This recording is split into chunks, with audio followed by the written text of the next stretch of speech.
Oh, no, not this bug. Oh, this has happened before where I was just unable to go live. Oh, no, there we are. We're back. That's weird. Yeah, I don't know what happened there, guys. Sorry. We appear to be live again, unless it kills itself. Glad we caught it early. Yeah, it would have been bad to do a whole podcast episode and then realize we weren't live. Good eyes, Vinny. We do appear to be all right now, so continuing on with your thoughts about this split so far, Yulwei? Yeah, a little bit of a strange run so far, but it's finally getting back to normalcy, and we might still get our super competitive split we all hoped for. Looked a little bit weird at the start, but yeah, I think now that Flash and EVOS are finally showing up again, we have 5 teams that will compete for the title and for world spots as well. So that's going to be hype for the rest of the split. Yeah, it sure is. What are your thoughts, Vinny? Yeah, playoffs are set up in such a way that pretty much all 5 teams will have a crack at it, which is slightly annoying and removes a lot of the tension. But with a double elimination, there's definitely fighting for the the second chance, the 2 lives or whatever in that format. Yeah. So it's the excitement is a little bit dulled if you think about it too much, but just on a base level, then don't. It's a pretty exciting week coming up.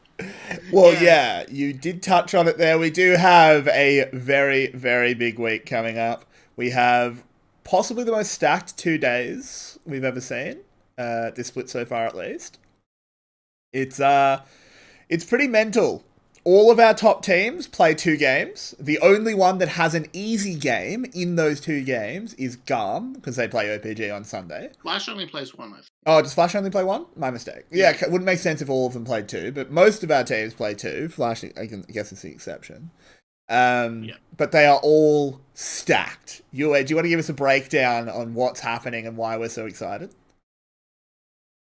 We have so many good matchups right now, and these are going to decide a lot of the standings, because that's the last chance the teams get to play each other.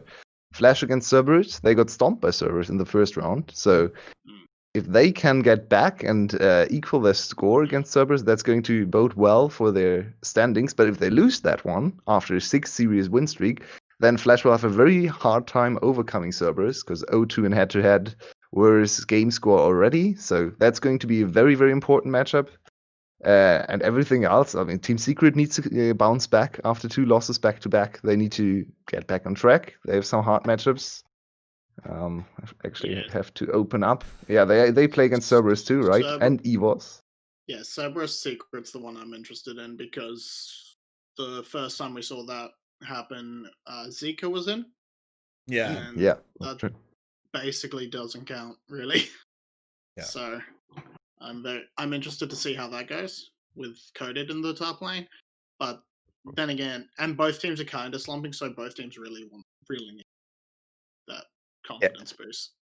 And you can really narrate this week from every single point of view, from every team's point of view, if you look at this. 𝘀cie needs to really reclaim the number 1 position. If they go 2-0, they are pretty much set for a very, very good playoff seeding. But they just came off their first ever loss, and they could go 0-2 in this week if you think about the matchups. Team Secret and Flash, no slouch. These teams are quite good. So 𝘀cie could actually go 0-2 and then fall to like 3rd, 4th position out of nowhere.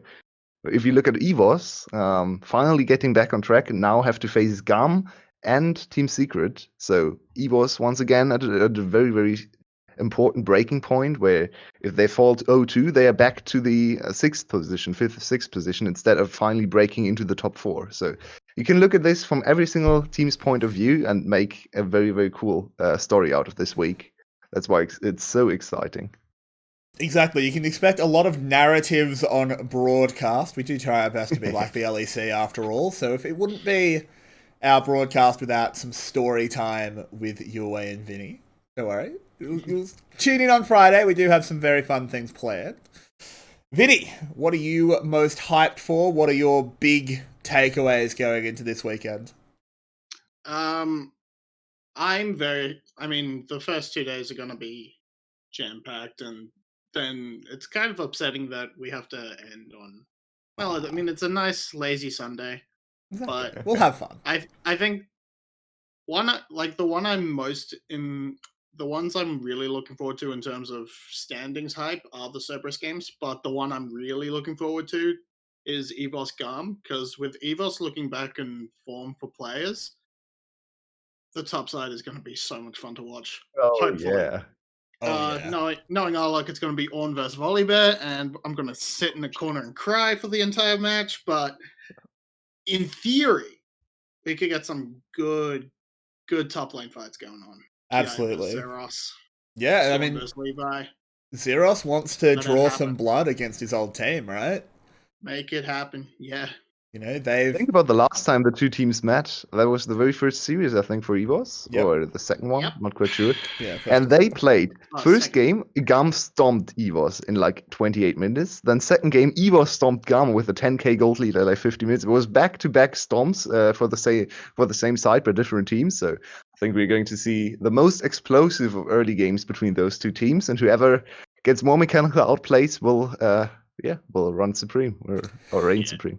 For sure. There's a lot to talk about for this weekend, and we will talk about it on Broadcast Plenty. Make sure you tune in nice and early on Friday and Saturday, because we have a lot of content planned. There's a lot going on. But for now, we're going to move on to talking about one position in particular, because we don't talk about it as much as maybe we should. The jungle. We've all ranked the junglers, and we actually don't know how the others have ranked it. I'm about to open the document for the first time. Yulwei does. Well, Yulwei does, because we're very smart, and instead of just sending the broadcaster being the one who knows, we made it so that he was, but it doesn't matter. Oh no, the table's broken. The table's broken, Yulwei. Can you send Why me... is it broken? Because you use actual word and I use dodgy word. So I can't see Vinny's. I can see mine and yours, but I can't see Vinny's. Hang on, maybe I'll just hang on. Actually, I think I know how to fix this. Hang on. Let's see. Wait. I can just do this and... More? Oh no, I fixed it. It's alright. I fixed it. Yep. It's alright. I got it your way. We want you back on screen, man. I got it. Just let me resize that. It looks a bit weird, but deal with it. So we'll just get it in. Yulwei, why don't you start while I load it in, talking us through your picks? So we'll bring them up on screen.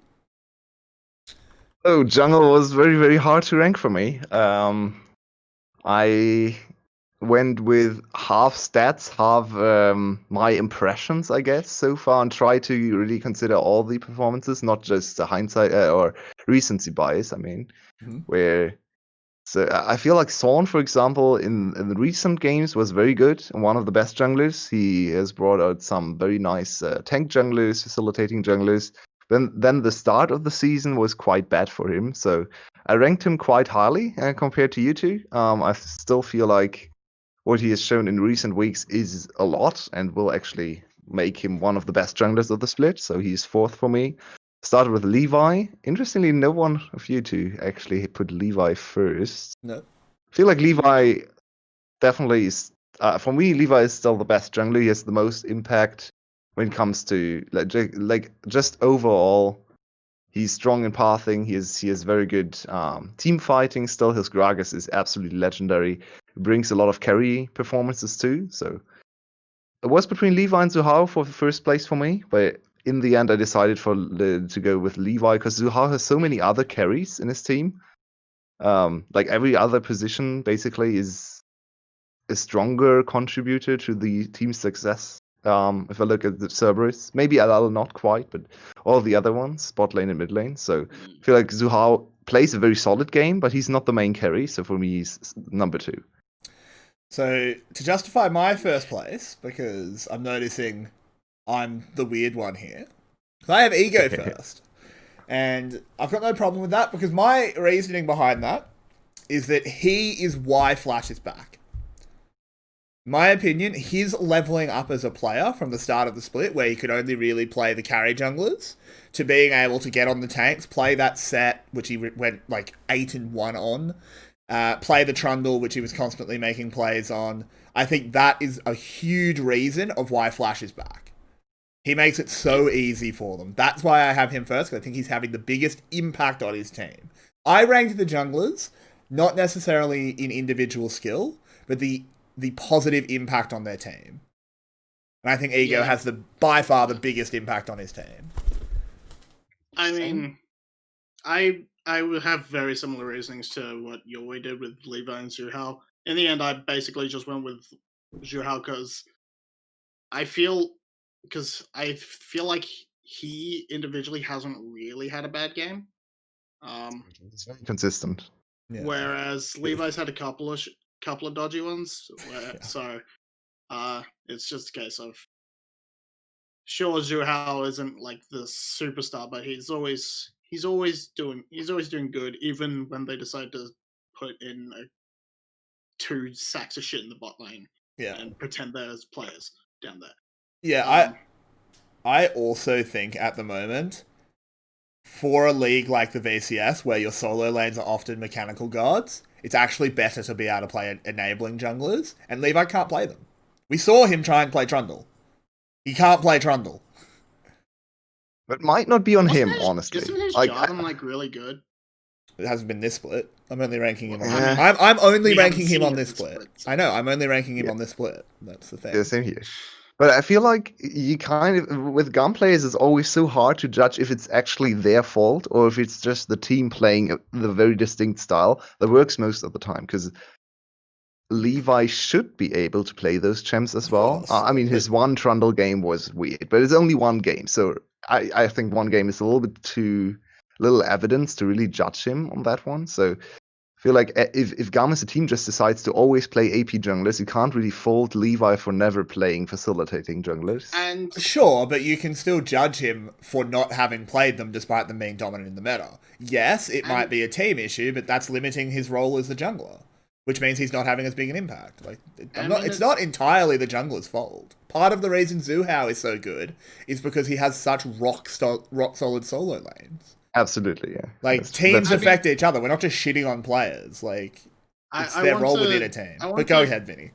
Qualify that. I want to say that it's not necessarily so much he's been bad on facilitating junglers. He's had one Trundle game, and that was bad. But his best performances have really been on Gragas. And that's a facilitator. That's not a hard carry. Not the way he plays it. It's pretty... He was playing it pretty carry, to be fair. I mean, he ganks a lot, right? He plays full-on ganking style. He's making plays, he's ganking a lot, and sure, that's carrying in a sense, but it's it's because he's basically setting it up. He's bringing that's a very good point. He's bringing a bit of burst, sure, because Tank Gragas is out of favor, but if Tank Gragas was the in thing, he'd probably be playing it as a tank, and so that's his Gragas is good. His Trundle, Yeah, I just think it is difficult for me to rank Levi first when he is so limited by what his team is wanting to do. If they take the training weights off, like, it's Levi, right? Like, he could next week and onwards just become the best jungler in the league. There's no question. But I think at the moment he's just too limited. We know he's not. We know he's a fantastic player. Kind of the same goes for different reasoning, but I have Ego rated a little bit lower too because he's just not consistent enough for me. If you look at the whole split, of course he definitely transformed into more of a facilitating jungler, playing Set and playing Trundle all the time. But I feel like he still has some very bad games sometimes that cost his team. So he has a lot of impact on Flash's success, but also negative impact. So that's why I couldn't rank him higher than third. For his first split, I think third best jungler is still very good. So I can see the reasoning to give him first place because he probably has the highest impact when you look at the teams, but he also sometimes has negative impact. So I feel like it's a little bit too high for now. I mean, I think he had the best Lee Sin game we've ever seen. Oh god! Certainly carried a team that game. He did. Yeah, he carried a team. Carried a team. Yeah, I mean, I'm just super hyped on this guy. I think he again, my reasoning is that he is why Flash is back, in my opinion. That's why I put him so high. Look, this is how it works. We've got two analysts and a play-by-play. You guys go with your head. I'm going with my heart. So the next one I find very interesting is how highly you rank 𝘀cie.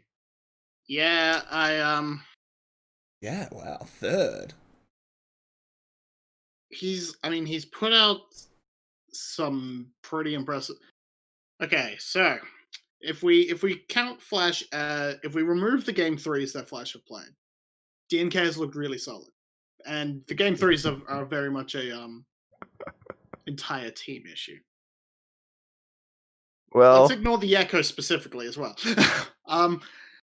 Yeah, looking at it again, because I didn't realize we were meant to be ranking jungles, so I threw it together at like last minute. But yeah, same. So thinking about it a bit more, yeah, he could probably go a bit lower, but I don't think he's third worst, shall we say? Like you've got him. Yeah. So my reasoning for having him this low is that I actually feel like he has thrown quite a few games for Team Secret, and does, especially in draft, sometimes goes somewhere that doesn't really help Team Secret. He has had a really, really big propensity to go for Graves, and some of his Graves games early on were very strong, but then some others were just, whatever, just the Graves farming and contributing a little bit to team fights.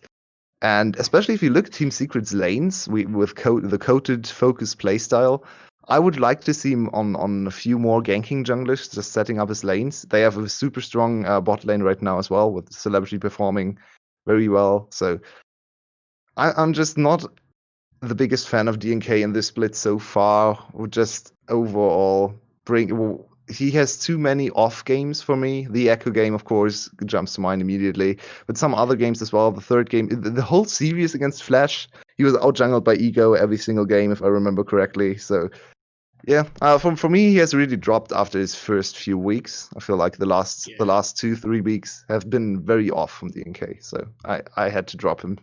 That's fair. I mean, most of his games have been Graves and Volibear. So yeah, I great definitely chance. agree your the champion pool's a bit suspect, but yeah. I still think he's had some big carry games. I like 𝘀cie. He's definitely had some big carry games. That is true. That is basically undeniable. Yeah, so I think we've kind Smite of Ignite. Yep, Smite Ignite. Who needs Flash? That would imply you're going to run away. Never run. So I think we kind of talked about sort of who we all have in the top 3.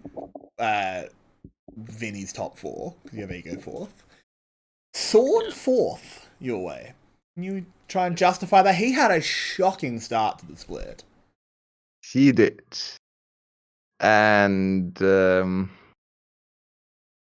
yeah, his start was really bad, but the recovery also has been kind of pretty swift. So he's back in form now, and he's looking like the best tank jungler in my opinion. So right now he's bringing the Sejuani. His Sejuani was absolutely incredible. I was so impressed with his team fighting.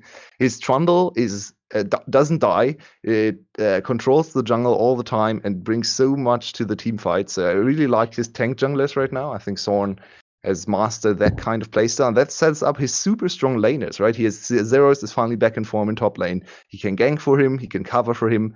Perfect. We saw the EVOS play where they set up Zeros for success with a level 1 play. 𝘀cie was skilled E to make that happen. He went Trundle Pillar level 1. That is so bad for your clear, and he still was... And didn't get a leash. Yeah. He didn't get a leash. He had to jungle without an ability at level 1. So he offers a lot to his team in terms of facilitating and just being the supportive cast. And he's playing his team fight so well. So I really like his play. I think if you just look at the last 2-3 weeks, he would actually be in contention for number 1 jungle for me. I know I'm a 𝘀cie fanboy, but that's why he's only 4th for me, because I feel like in the last 2-3 weeks, he would have been probably number 1. So yeah, right now he's hovering at 4th, and he might go up further if the team performs. Yeah, I mean, I put him lower. Just like I put him in 5th. Sorry, 1, 2, 3, 6th. I can count. Just because I do think his start was so bad. That was horrific. It's true. He was, in my opinion, If he was starts a little bit more, he has to go further down. His start was so in my horrendous. opinion, yeah, he's turned around and he's been very good the last couple of weeks, but he was climbing up from worst jungler in the league. That's fair. Because he was shocking. And yeah, Vinny, you mostly agree with me putting him down in the dumps, but yeah, you guys have Meliodas a lot higher than I do. I think Meliodas you have him so low because he's bad mostly. He's not. Meliodas has been pretty consistently like I looked through it. He's had like one game where he was the problem. He has either been nearly carrying or actually carrying. Other than the Kennen game. So yeah, he has never been a liability for his team, and he's nearly always been a boon. To be fair, it's hard to be a liability for that team because you've got some absolute anchors. Yeah, I mean, like you look at the game where Style was supposed to carry the fabled Kai'Sa game. The next best target would have been Meliodas to carry that game, absolutely far and away. Unfortunately, he was in Italy at 36 minutes, and that becomes very difficult, even if you are 7-0, or like 7-2 is what they ended as. He has been very nearly a carry for this team, and if he was putting up these performances and he was the AD carry, say, they'd actually be winning games. Well, I mean, he's played 4 Kindred games, so he basically is an AD Kindred is actually the champ he has looked very sus on, in my opinion. Well, he's got a 75% win rate on it. Yeah, fair enough. They set him up for success, though, with a lot of karma. His early game pathing on Kindred has been questionable from time to time, where he just goes for fights against Graves for some reason, and 2 levels down, loses, gives up a lot of experience and gold as well. So his early game Kindred has been a bit rough, but he really comes into it on the team fights on that champion. So. He does.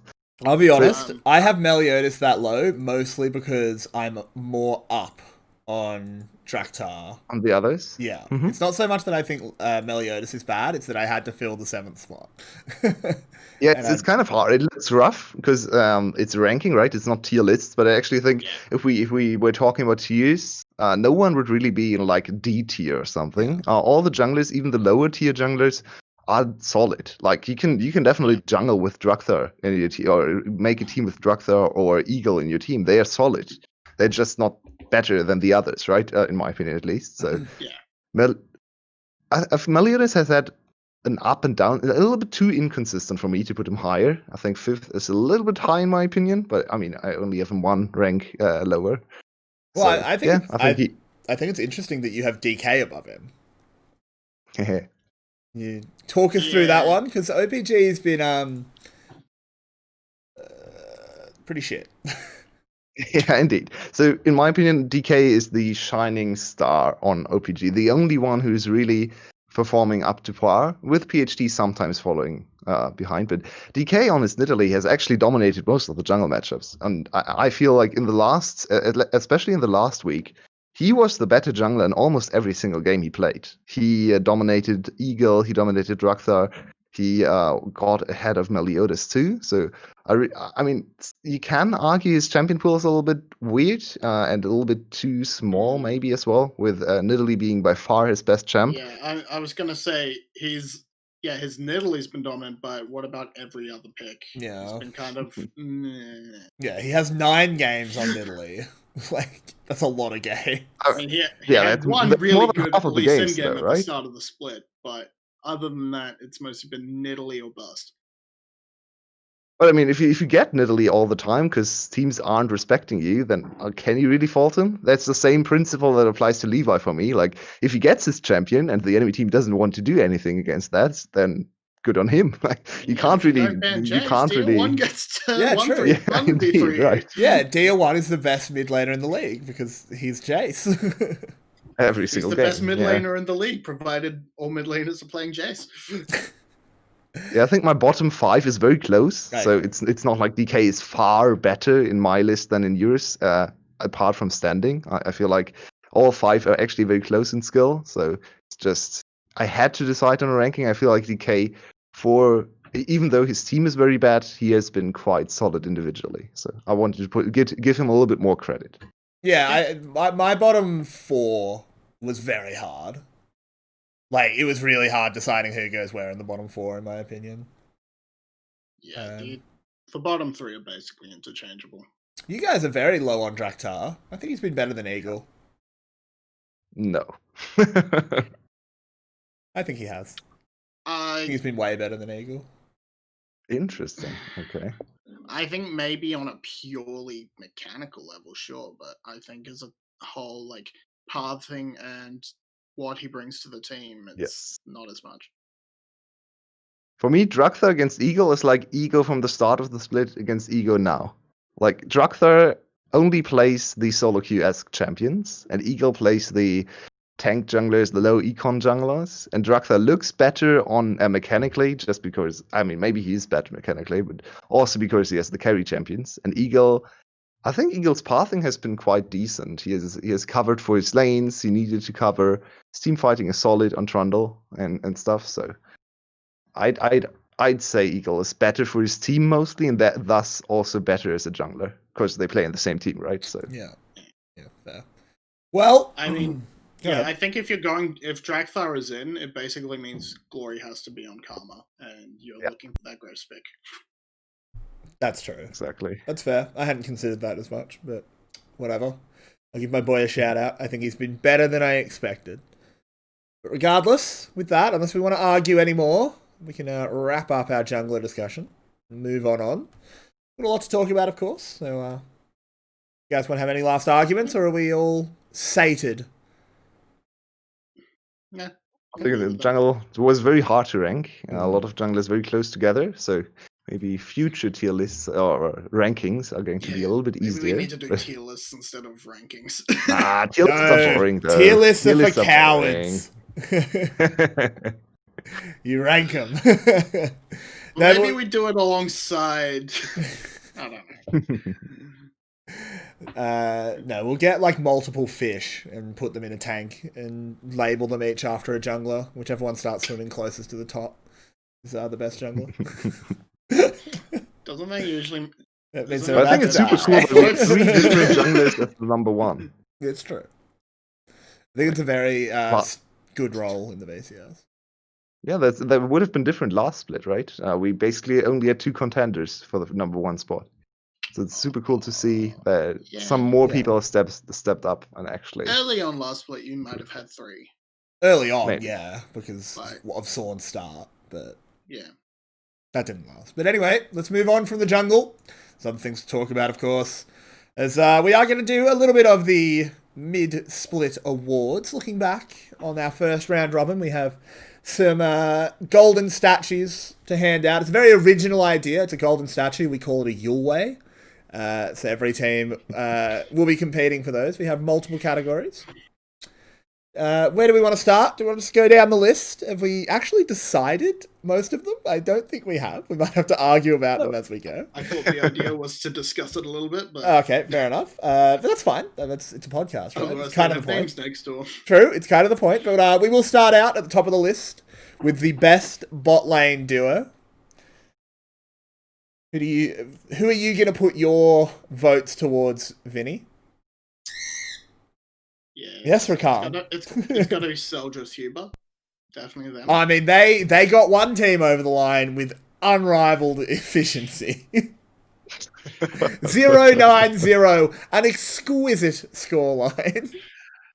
No, but probably the other server spot lane, the actual one, is, I think, pretty much uncontestable with that.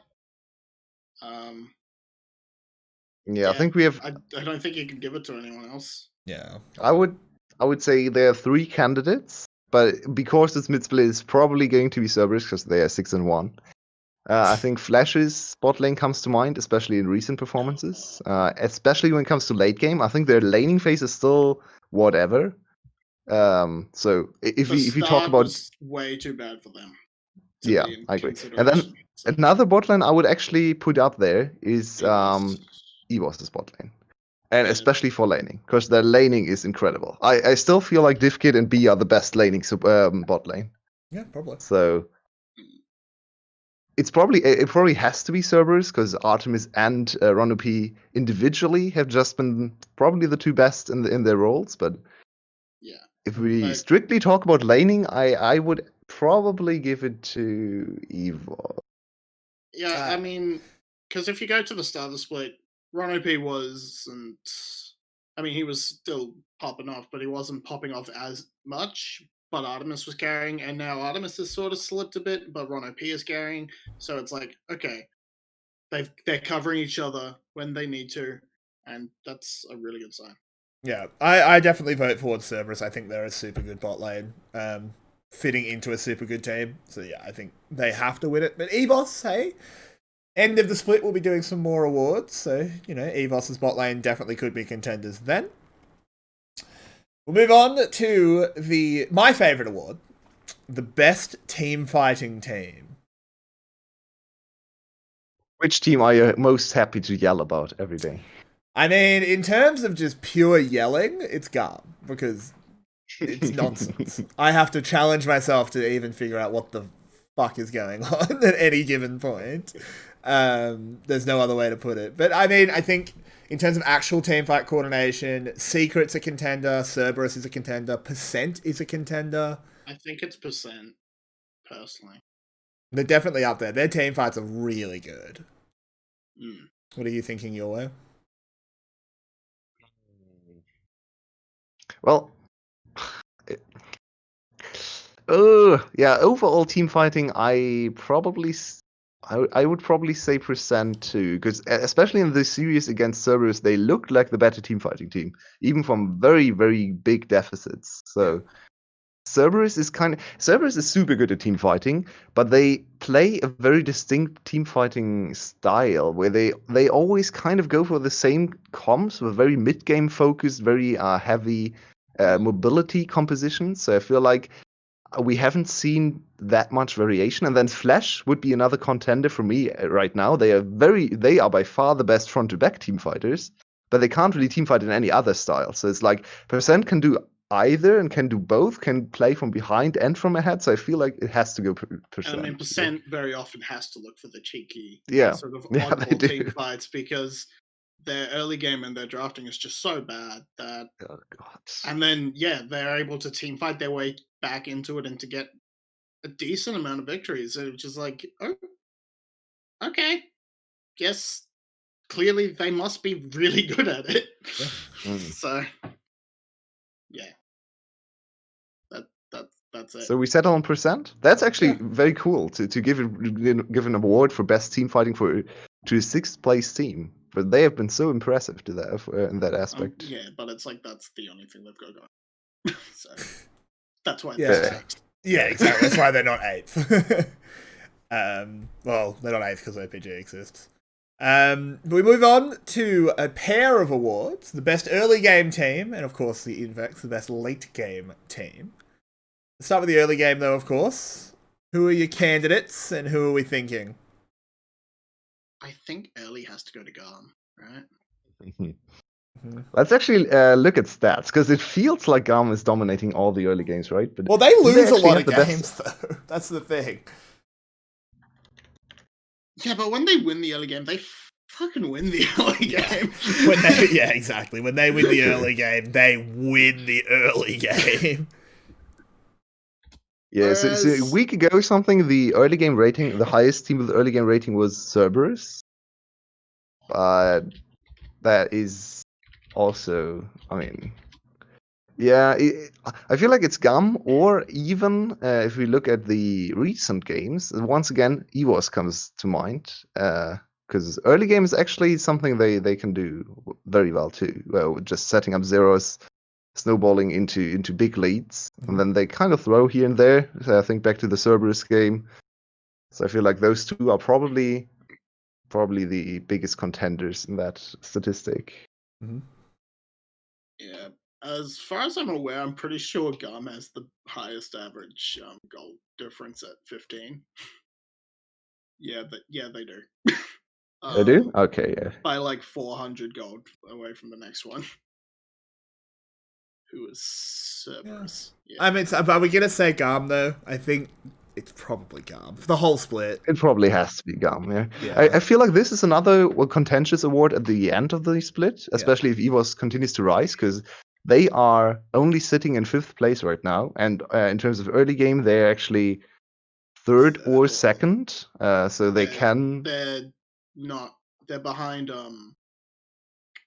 Cerberus still. Cerberus. Yeah, right now. In terms of stats, that's correct. But I think if you just count the last 2-3 weeks, they would be up there with 𝘀𝗀. So yeah. I feel like if they continue to rise and maybe topple 𝘀𝗀 this week as well, so EVOS could be another contender in the early game rating. But for now, it has to be 𝘀𝗀. Yeah, alright, so we'll lock 𝘀𝗀 in, but of course, we now swing to the least likely award for 𝘀𝗀 to ever win, the best late game team. There's a few candidates for sure. I mean, Cerberus is one. Secret, potentially. Who else are we thinking? We just awarded % with the best team fighting, right? So yeah, but their decision making isn't always good. Like they are often in the wrong place at the wrong time. When they get the 5v5, they navigate them very well, but they often just get out macroed. Decent late game shot calling. Their strength is definitely more the mid game, but they're not. But they're not slouching in the mid game too much, or well, they haven't been up until recently.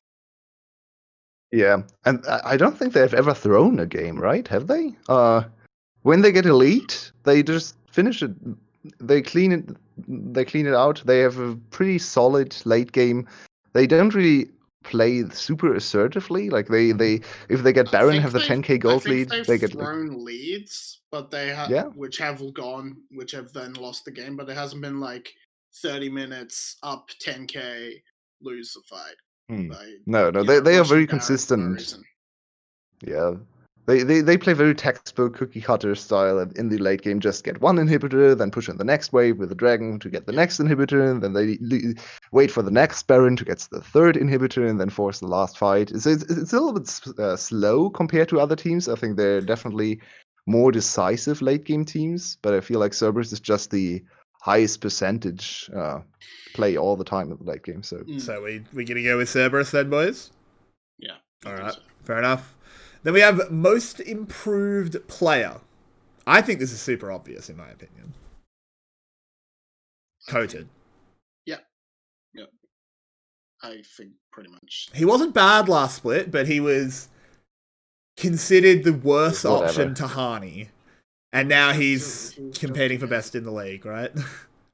Yeah. I think 2 Cerberus players also come to mind. Not quite as quickly as 𝘁𝗏, but 𝘁𝗏 and Artemis. Yeah. They've definitely had huge improvement. No question. 𝘁𝗏, Artemis, and 𝘁𝗏 even have stepped up a lot. That's true. I mean, a lot of players have stepped up a lot. 𝘂𝗏 has stepped up a lot. Ego, I mean, stepped up a lot from the start of not being there. Yeah. Yeah. Well, yeah, but I mean, he's had the most improvement, like visually, over the course of the split.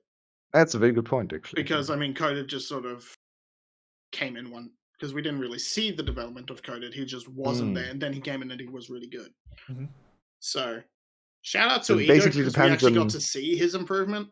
But yeah, I think if you just compare split to split, it has to be 𝘁𝗏 probably. If you just say in this one split, it's probably Ego, right? Because 𝘁𝗏 from the get go, he was one of the best top laners. He just dominated all the counter matchups. Yeah, so, I mean, actually, that's actually a good way to think about it. Are we gonna go with within the split because it's Ego then, or overall? Up to you guys. I think go overall because I mean it's we can just say because Ego's also there for rookie of the split. Just give it to him. Yeah, we're not doing rookie of the split tonight. That's gonna obviously be the end of the split. But let's lock 𝘁𝗏 for most improved. I think that's super obvious. He's a standout player now, ripping out all those counters. Just a really good top laner. We move on to perhaps a little bit of a more fun one. We've got the Best Ballerina Award for who's been able to strap the dancing shoes on the most. Who's had the most fun little mechanical moments? The one that comes to mind is Zin last week. He had a massive, like, he was dodging everything. Like, I can't think of any. There's probably other similar ones throughout the split, but there was the one team fight from a Italy player. Who was that? DK? DK, I know the one you're talking about. That was super impressive, just jumping in and out, executing people, and then jumping out again, jumping back in. That was super cool. There was a lot of dancing going on there too. I think that was Meliodas. Meliodas, yeah. Could yeah, you're right. Yeah, I think it was Meliodas. Yeah, because he got really fed that one game. You're right. It was the game style couldn't go. Yeah. And then also a Slater Ezreal. Holy moly, did he lace those shoes tightly. God. That was so well done. Yeah, he pumped up his Jordans. I don't know necessarily that was the shoes as so much as he got the pants ready. Yeah. He got those brown pants so the rest of Flash can see him shitting himself. Had the adult diaper on. Make sure he was locked and loaded to go. So I think it's a hard one. I think we have had a lot of very good mechanical moments. I think that Meliodas team fight is up there, though. That was some ridiculous Nidalee play. I also want to throw Zeros's pentakill in. It was, obviously, he was very, very fed, but if you actually look at how he mechanically navigates that fight, like, he pops his clone at one point in a weird direction. He goes down away from the fight because they throw skill shots to where they think he would be, and then he dies. But that gives a 3v5 pentakill. Like, that's pretty impressive. Very impressive. I mean, kind of depends on how we want to. Sorry, go ahead. Similarly, there was that Jace play by Dia where he actually 1v3'd. Yeah. And got all 3 kills. That's true. Kind of depends on how we want to interpret this award. Is it just for dodging mechanics or for mechanics overall? For dodging, I still feel like Zin is the most obvious skill shot dodger. He's so good at that. He just steps to the side at the perfect moment all the times. It's like... Yeah, I think we will run this one as like the dodging and that. That's generally what the dancing shoes means. Yes, I think so. Yeah, we didn't write it down, but we could just bring in like the raw mechanic award as well. Like, who do you think? So yeah, we'll lock in for the dancing moves, but who's been the best machine on the Rift? Who has had the raw mechanics, the VCS specials? It's hard. There's a few candidates here. Slater's Ezreal has been completely ridiculous. I think holistically, if you look at the whole split, it might actually be 𝘁𝗏. Yeah. He plays a lot of Ornn, though. Yeah, he's played a bit of Ornn, but he's like been clean with his mechanics. He hasn't had like the super splashy outplays, but he's been very consistently clean, whereas Meliodas has had some dodgy stuff. Dia's had some dodgy stuff. Zeros has had some dodgy stuff. I actually think Ego's Slade has had some dodgy stuff. Who? Ego's in the conversation. Okay. He had that one Lee Sin game, but he also had that set game where he hit like 4 5-man showstoppers. That's true. Yeah, but I think and face breakers, more importantly. Might expect that. Yeah, you're right. The Lee Sin game just instantly disqualifies him because that was like I would have been better to be on the team in that game. Indeed. Yeah. Because I just wouldn't have clicked the R key, so I wouldn't have done much, but I wouldn't have saved the enemies 4 times. I wouldn't have dashed in. I would have at least been able to stand there and block skill shots for Slater. Exactly. So I think 𝘁𝗏 and Slater are good candidates. I feel like Slater's mechanics were more impressive, but 𝘁𝗏's are very consistent and smooth. Like, it's not like you look at 𝘁𝗏 like, holy, all the mechanical outplays. It's just like he never does any mechanical mistakes, it feels like. They're just always on point. He plays his lane perfectly. He's like in the right position in team fights. So I think in the spirit of the award, we'll go Slater because it's a bit more of a hype one. Yeah, I think so because he hasn't been as clean as 𝘀cie, but his like dirty moments weren't that bad. Yeah. And when he flexes, some of his Ezreal highlights straight up look like And, death. yeah, Like his highlights are holy. fucking great. Yeah, he is absurd on that Ezreal at times. So we'll go Slater for the best mechanics, Xin for the best dancing shoes. Then we'll move on to a bit more of a serious one.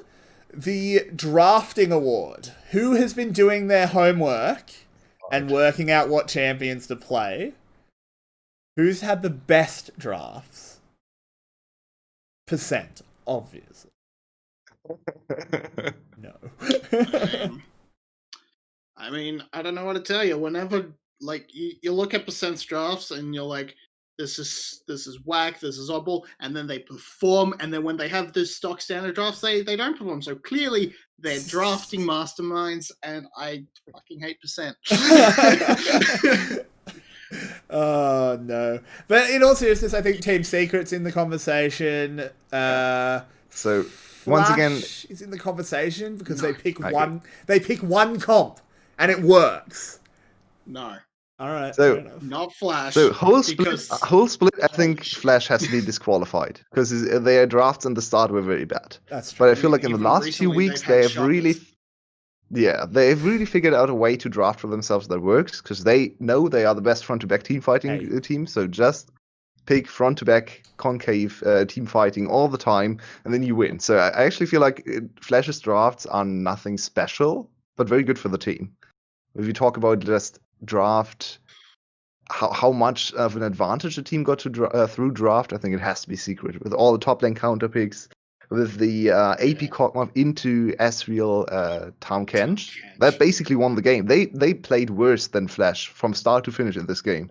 They should have lost on an even composition, but Flash's draft was useless, and Team Secret had the perfect counter draft. So yeah, I think similar to what you were saying with Flash, EVOS, like early on they were sort of throwing anything at the wall to see what would stick because their players were just underperforming. But once the players started showing up again, their drafts have been good. yeah, they haven't been like super shocking, amazing. Like they haven't pulled out anything like super fancy like the Kayle. They really had the Hecarim, and that's their only like fancy pick. Yeah, but yeah, sejuani. They the only team to play 𝘀cie. Yeah. Sorry, we said fancy that's not a and fancy interesting. Pick. I think the answer is just Secret, right? I think it is Secret, but shout out to EVOS, especially in the back end. Yep, so we'll give that one to Secret. Now we're moving on to a very VCS relevant award. The best baseball team. Who can throw the best in the VCS?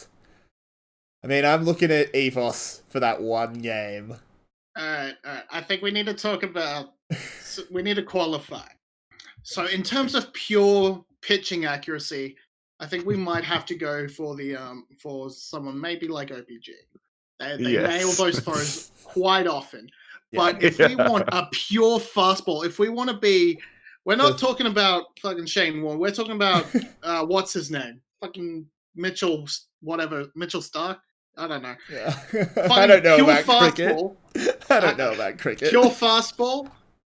We're going for EVOS because, wow, they throw harder than anyone else. Pure fastball. Yeah, you remember an EVOS throw. Yeah, it's true. But I feel like OPG are the masters in that aspect still. Like, they have had some very, very good fastballs too, where it's getting close to EVOS level. Think back to the 70 minutes 5k gold lead, team fight into 0-5. How do you even do that? It's almost impossible to achieve such a thing. It's to be fair, I think the fastest ball of the split goes to Buffalo. Which one? Which one was that? 𝘁cie. Oh, yeah, when they had a 6-1 𝘁cie. Yeah, of course, yeah. That's the fastest ball. So that's the biggest throw. probably. I don't know. I think the OPG one is even bigger. I don't know, man. I think the biggest throw is definitely EVOS versus Cerberus.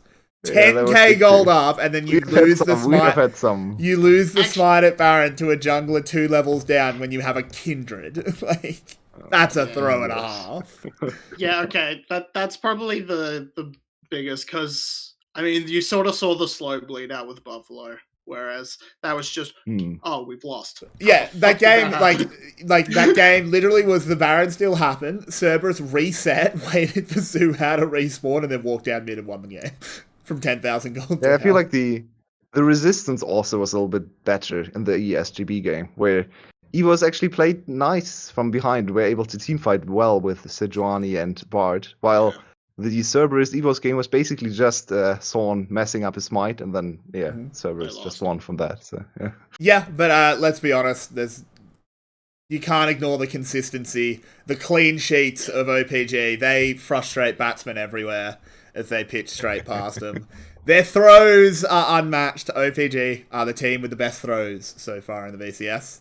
Moving on to another award, which I'm going to let Vinnie talk us through. It's the Cuddliest Bear Award. It's great. No, but what do you think, Vinnie? Who's been our best and worst volley bears? So our best volley bear was 𝘀cie in that one game where he built Triforce, Death Dance, Guardian Angel, and then he thought, yeah, maybe we'll build a little bit of tank from here. He went 8-1-3, far and away our most dangerous bear, but that's not the award. The award is the cuddliest, and I think with the most consistency, the cuddliest bear has to be Stark. Yep. Barely need That a man discussion here. He's a cuddly boy. Actually, no. I take looking back through it now. I take it back. The cuddliest boy is in fact DK on this pick. A combined KDA of 1, 12, and 7. Oh, wow. He has given out a lot of cuddles. He's a cuddly boy. Oh, Give him what a a little pet boy. on the head. Ooh. Okay, so do we go for the long-term consistent failures of Stark? Or DK? That's in the jungle as well. That's in the jungle, which is even harder to cuddle from. So I gotta say, I almost want to the give it to DK. man gives out hugs. Do we want to give it to DK then? Is he our cuddliest bear? I think so. I think he's our cuddliest bear. But DK is our cuddliest bear in the VCS, our fluffiest volley bear player. And then we move on to an award I'm very excited for. The 𝘀𝗀 Award for Best Wukong. Who has been 𝘀𝗀 clean? I think there's a 𝘀𝗀 couple choices. 𝘂𝗏 comes to mind. Coded 𝘁𝗀𝗺 come to mind. Yeah, look, there's been a lot of good monkeys in this league, actually. Looking through stat score lines and stuff, it's like no one's had a particularly bad monkey game, except Vin. He's had a pretty bad one. 𝘂𝗏 had one where he got smacked by Coded. Yeah, where is that? He was like 0-4 or something in lane. It was really bad. I think. But, I mean, I still think 𝘂𝗏 is in the conversation here. He's had some ridiculous Wukong games. Of course, 𝘂𝗏 had the single best 𝘀𝗀 game. It's true. Yeah, that was insane. I think 𝘁𝗀𝗺 in the early split was absolutely ridiculous on the champion too. He was so good at carrying his team. He won 3 out of 4 games on the dumpster fire that is SGB. So that is quite an achievement too. It's been banned ever since week 2. And even against sorry. I think even against some counter matchups from time to time. So his I'm KD is 5.2. Yeah, I'm definitely misremembering it, and I think this has to go to 𝘂𝗏. I just went and looked it up. He's played Wukong 3 times, and he has gone 9-2-3, 8-3-15, and 10-2-7. Yeah, his stats are. That's absurd. And he also is, like, 3 games is tied for the most games on Wukong. And he played 3 games against so-called counters as well. We have Rumble, 𝘁𝗀𝗺. So not even one last pick Wukong or anything. It's basically blind pick Wukong. And every single time he has ended up having a really big impact in the game, or even carrying the one with the pentakill, of course. So yeah, I think 𝘀esse qualifies here. Okay, so you happy with that, Vinny? Yep. Yeah. Definitely happy with that. 𝘀esse is our 𝘀𝗀𝗋 award. He's very 𝘀𝗀𝗋 clean. And we have to give him credit for those 𝘀𝗀𝗋 couple of games he's had. It's a joke no one's going to get. It's literally just funny like 4 people, but I don't care. And moving on to our final award of the night, and then we'll wrap the show up. It is the We Don't Need No Coach award for the worst drafts. Or drafter, singular. We talked about this one before we went live. Yulwei, do you want to walk us through the worst painting we've ever seen? So I think we had 2 candidates, right? Mm-hmm. Did we settle on one? I think we settled on the one. I think we did, yeah. The 1 damage one. The 𝘀𝗻𝗋. Oh, right. So we talked about Team Secret as the best drafting team. They happened to run into the worst draft of the whole split from Flash, and they drafted some incredible bot lane that is called 𝘀𝗻𝗋. And they thought, okay, 𝘀𝗻𝗋 doesn't really offer much CC, so let's give them a little bit of CC in the top lane with Wukong. Okay, fair enough. Not too bad. Wukong, I think you mean Volibear. Yeah. Volibear. So right, just to explain, the draft was Volibear, who went full tank, Olaf, who built 1 damage item, Karma, Ezreal, 𝘀𝗻𝗋. Yeah, so you have 1 hard CC on these gems, or you could argue for Tether, Karma, 2 hard CCs, but yeah, it's not that easy. And I mean, sure, 𝘀𝗻𝗋 can technically stun and eat people. Technically, yeah. If he gets that's never happened. An hour to prepare the stun, yeah. So they had no CC, they had no range. They had basically no damage either. They got Team Secret just picked AP Kog'Maw bot lane and let him scale into late game, and even Ezreal got outranged by that one. So there was one very horrible draft, and they were the better team on this game too. They played 40 minutes, 44 minutes even on this game. It was a super long game, one of the longest. And just because they were clearly better when it came to objective control, when it came to movement on the map, but they just couldn't win any teamfights in the late game because how with this composition? Slater tried. It's impossible. If Slater really tried, it's damn. He had the highest damage share, still had the highest damage number in the whole game, which is insane. And I want to point out that Slater was not set up for this. He was the single carry. And he had to try and play Ezreal into Jax and Pantheon, who can both completely mitigate his Q damage. And so he didn't actually quite have the highest damage. I just looked at it. Kog'Maw had 22,000 more damage than him. I mean, really? Kog'Maw did 55,000 damage. Oh, okay. I had the wrong stats. Sorry. Yeah. He was the second highest, and by far the highest on his team. But if you look at it, if you look at it, think about how much was denied. You see, Slater was only able to put out about 33,000 damage, and then Cardi was putting out 30. Yeah.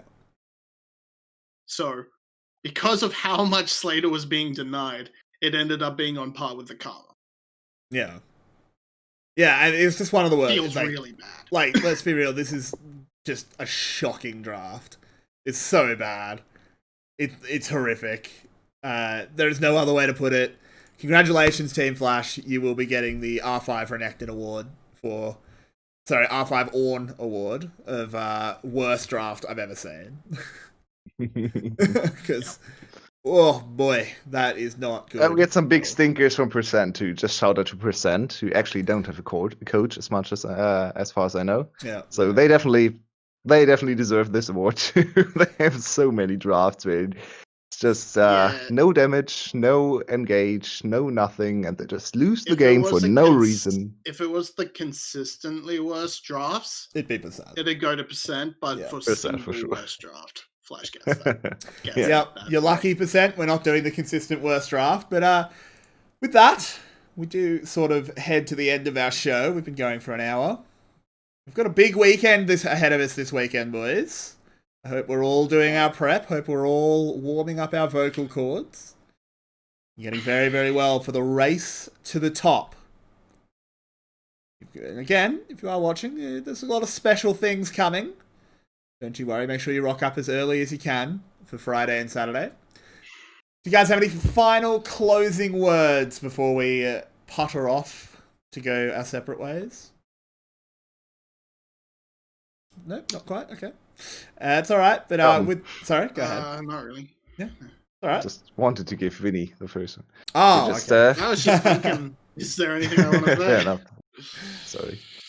Yeah, second half of the split, it's going to be even more exciting. Teams are finally in their better form. EVOS is looking on the up. Garmin Flash are finally back, so it's going to be a tight race, and it's going to be one of the most exciting second half of the split we have ever seen.